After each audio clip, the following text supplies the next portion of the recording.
ए भैया ई कहानी ओह लइका के ह जौना लइका के दुनिया में माई नहीं थी। जब दुर्गा माई आईली तो ओह लइका के लागल कि हमार माई आ गईली, लेकिन 9 दिन बीतला के बाद जब हो माई चल दे तारी तो लइका देवी माई से रो रो के कहता कि सुना माई हर छीन लिहल काहे तू चरावाए माई, लागे जे हल खाना अपने घरवाए माई। हर छीन लिहल काहे तू चरावाए माई, लागे जे हल खाना अपने घरवाए माई। अरे देखो ना बेटा पड़ल सकेता लइल केहू कलाई नहीं के, उहे जनता का होली माई दुनिया में जे कदमाई नहीं के, उहे जनता का होली माई दुनिया में जे कदमाई नहीं के।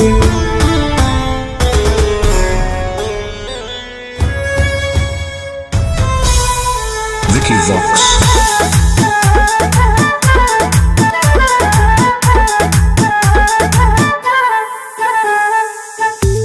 कहे ना बोलता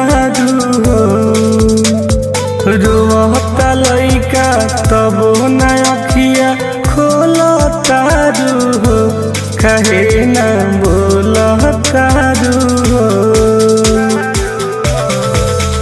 आज 9 दिन खिलानी बैठ के जेकरा कोरावा, आज पोछत नइखे आँखिया के लोरावा। ये तो कैसन माई बारी जेकर जुआ गाई नइखे, उहे जनता का होली माई दुनिया में जे कदमाई नइखे, उहे जनता का होली माई दुनिया में जे कदमाई नइखे।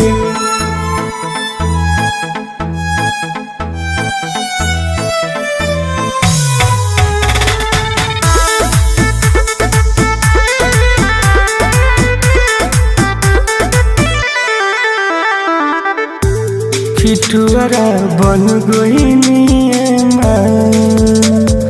केहू नइखे दुनिया में हमर जान गइनिए माँ, खिटुआरा बन गइनिए हर जा पीछे तहारा दौड़ल आई मुहम्मू, जात बाड़ू जहवा हवा चल आई मुहम्मू। सुनील टुन खाती केहू के दिलवा में तनिको भलाई नहीं के, उहे जनता का होली माई दुनिया में जे कदमाई नहीं के, उहे जनता का